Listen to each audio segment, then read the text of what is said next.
I just got my dentures yesterday, and I'm thrilled with the way they look. They look fantastic.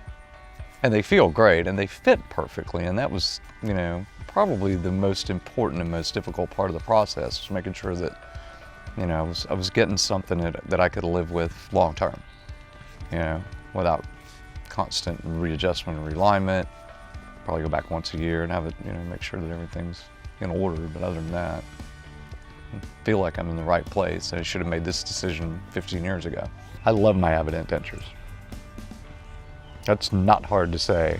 I was in tears when I walked out of the oral surgeon's office. I felt no pain. They were amazing. They used a laser and a scalpel. It's an automated process. And then this whole process is kind of been ongoing.